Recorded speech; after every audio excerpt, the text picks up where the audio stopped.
What's up, everyone? It's Alex Ragir, co-founder of Storyhunter. I'm on my way to Orlando for the Association of National Advertisers Conference. I'm going to be speaking with Stacey Grier, who's the Chief Marketing Officer of Clorox Company. She manages advertising for Clorox, Pine Sol, Burt Bees, and a lot more.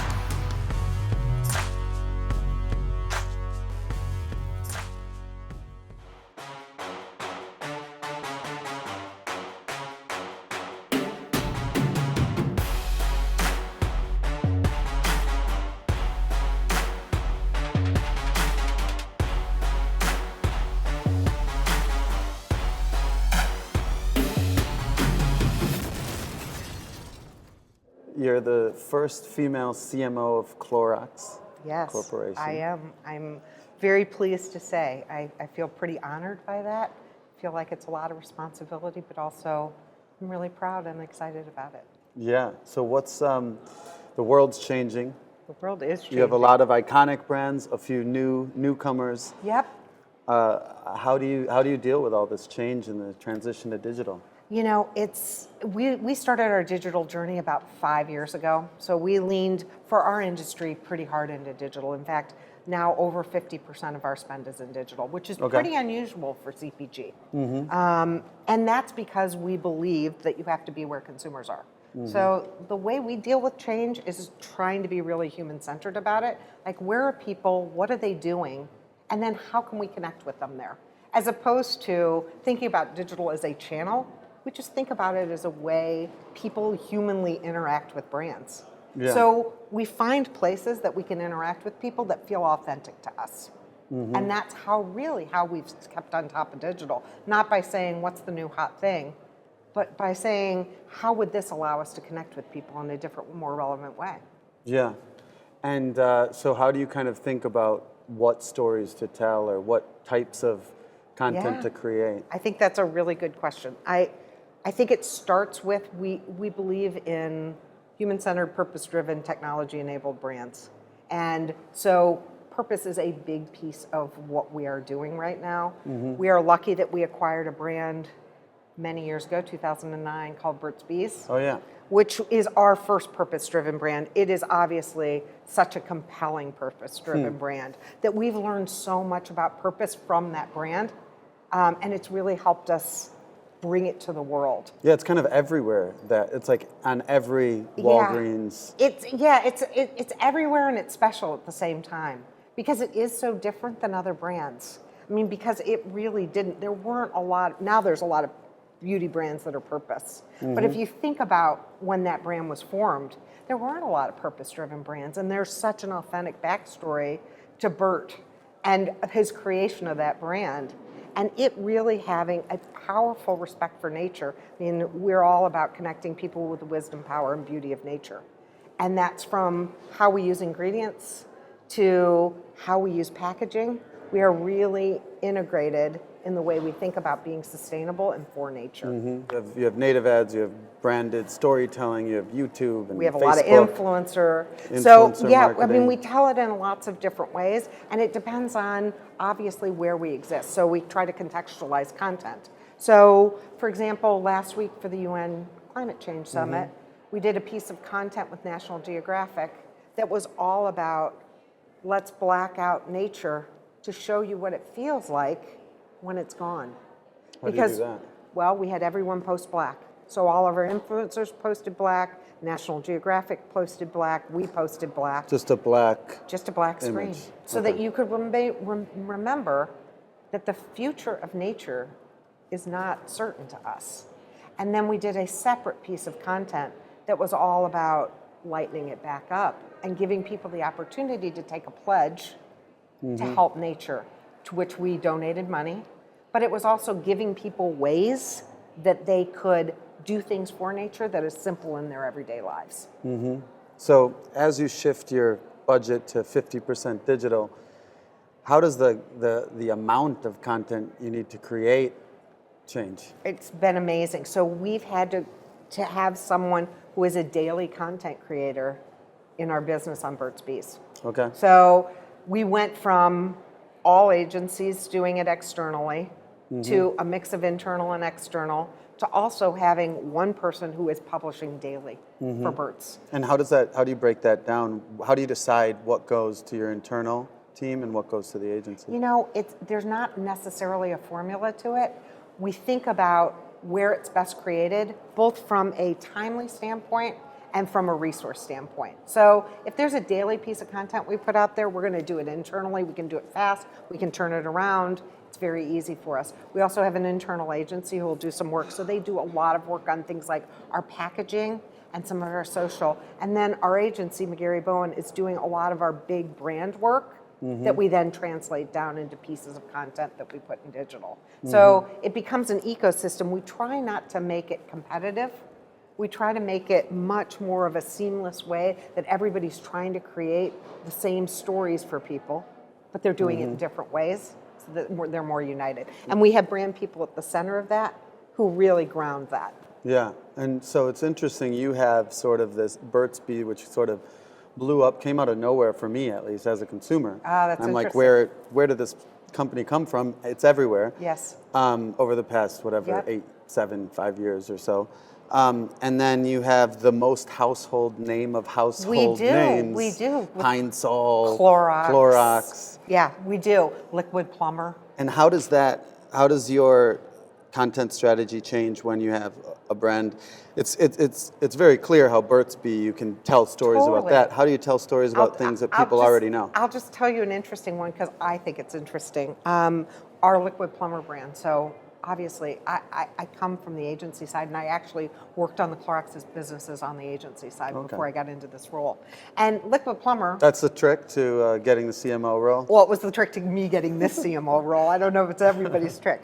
And Liquid Plumber, it's a drain clog cleaner. And that becomes very invisible work. And so we had a team of people who were really good and said, we could do some very interesting work with influencers. So they went back and did work with influencers, and we basically created a campaign called Will It Clog, which is putting all these things down a drain and seeing if we can remove it. So it became this very fun influencer content based. We actually moved from influencer content to television. So it's very rare that people take their influencer content and make it television work. Most people take their television work and try to put it in digital. But we went the exact opposite way. And we were able to repeat that over and over and over again because it's just compelling to watch. Now, it's kind of gross, but it's very compelling. And in fact, this year, we were recognized as best use of the YouTube platform for that work, which I have to say, you wouldn't think a drain cleaner would do that, would you? Yeah. Well, it sounds like good YouTube content. How do you, when you're dealing with influencers, how do you know? It's sort of like media, placing media, right? It is. It's like, but how do you know, how do you figure out who to go with? How can you trust? You don't know. What if they have a bad day the next day? Yeah, it can certainly happen. I think what we have done is we've really looked into those influencers that also are getting good at the analytics side of influencers. So, as you know, there was a long time that influencers were just influencers, and you didn't really know what was behind any, even their followers. But now I think the analytic base behind them is much better. And as we learn more about influencers and their analytics, we start with bigger bases and get to more of the people that work for us in the right way. I think the Liquid Plumber example is an interesting one because Google actually helped us find these folks.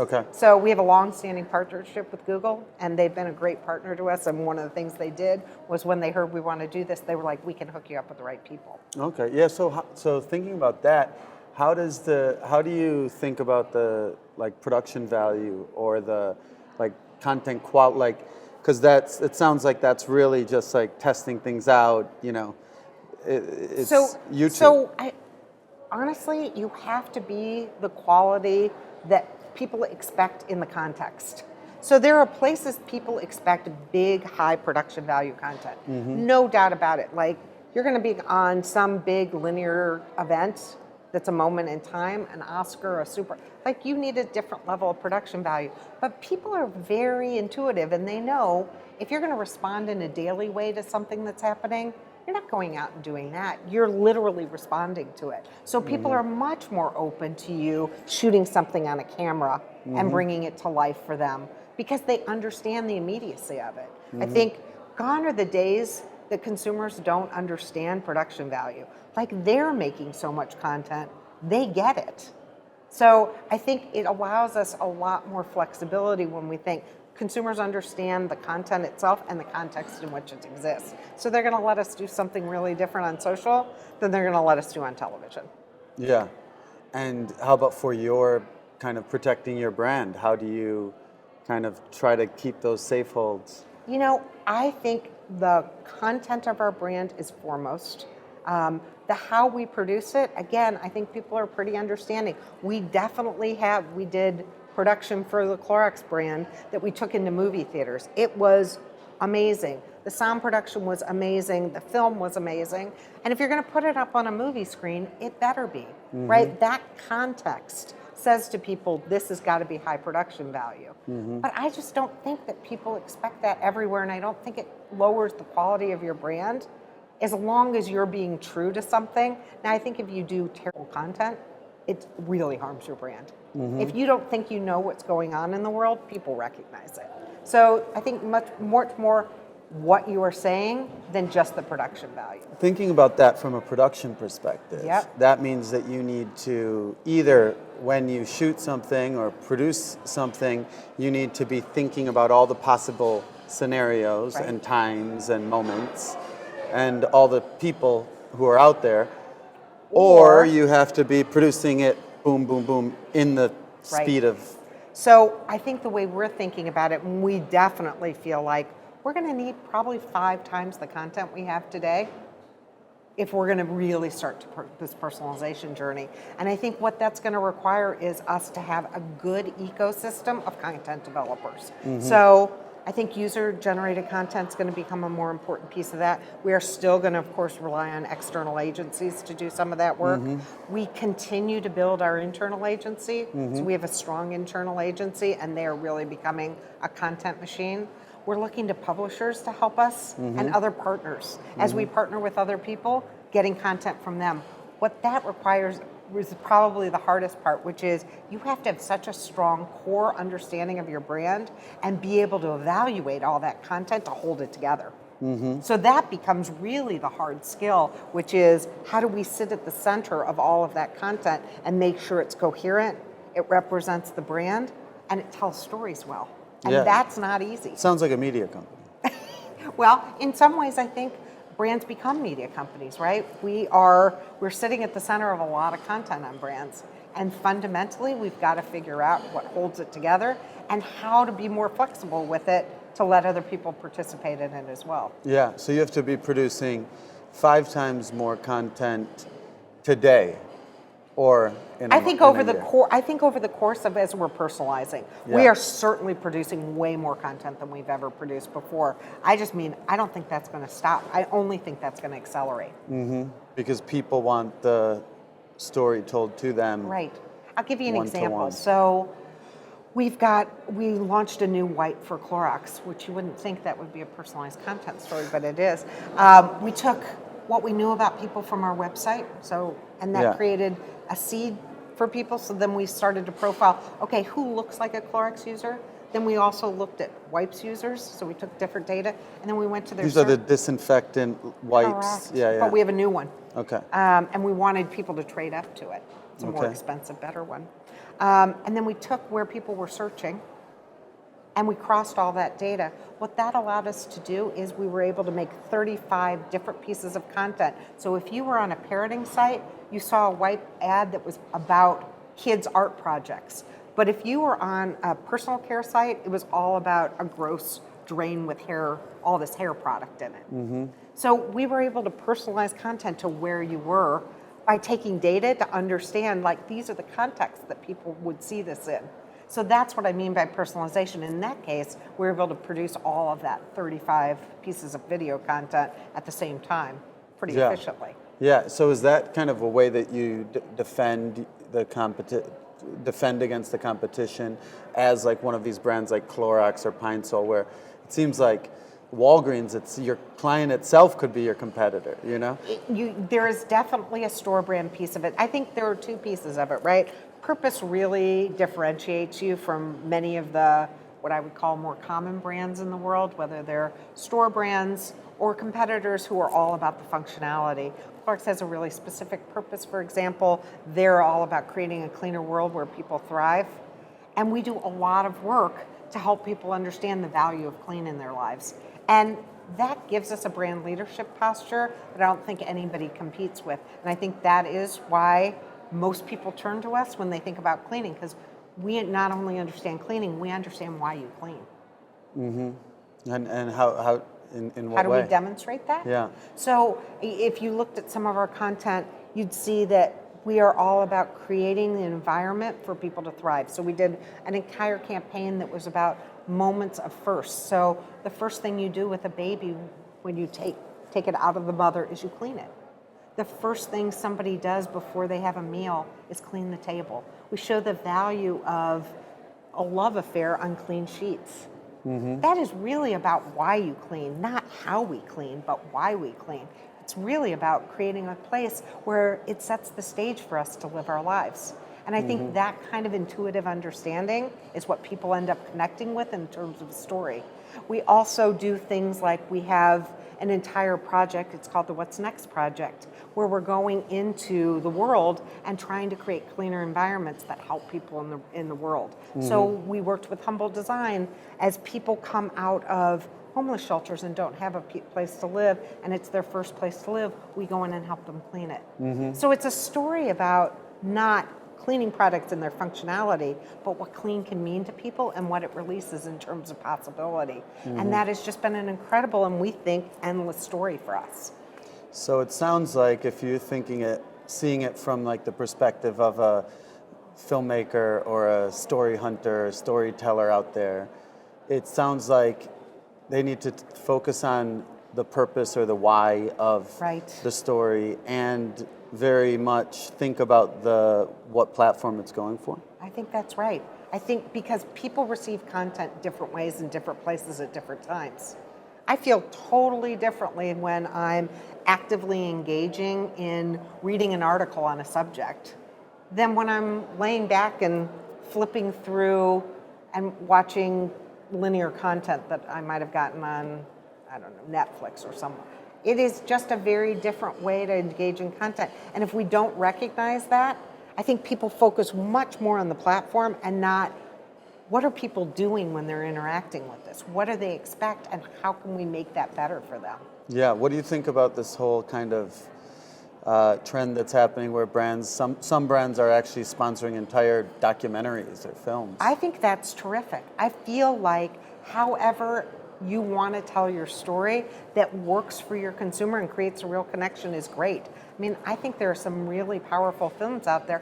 I mean, if you just think back to remember the BMW series, which was kind of the original brand that created films, those were incredibly powerful. And I don't think they're anything but more powerful today. So yeah, I'm all for that. As like a female leader in marketing, what do you say to the young filmmakers or marketers and storytellers out there? Oh, I think there's a couple of things I would say. You know, women are often told in business to not be emotional. And I think the power of marketing comes from emotion.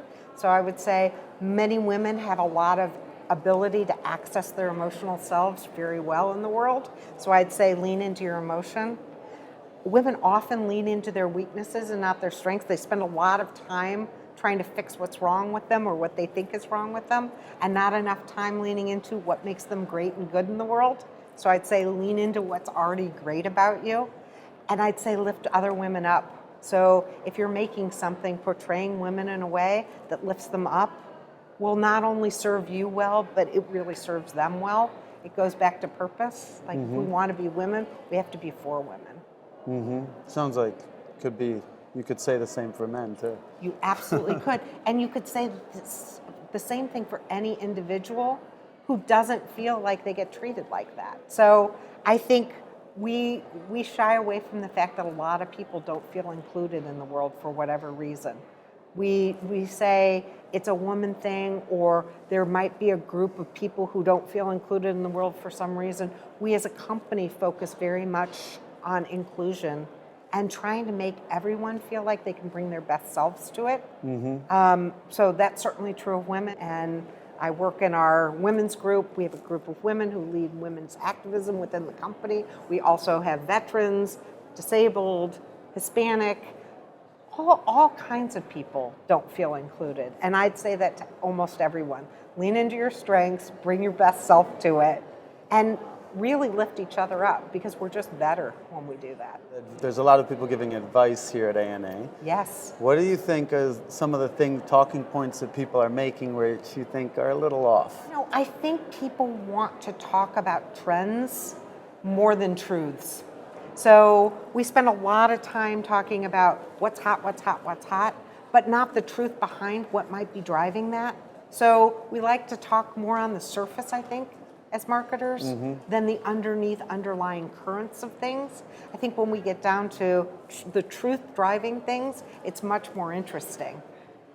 The truth meaning the truth of what's driving that. What's the humanity behind something? We spend a lot of time on where the numbers. Or just what's hot. What's a hot platform?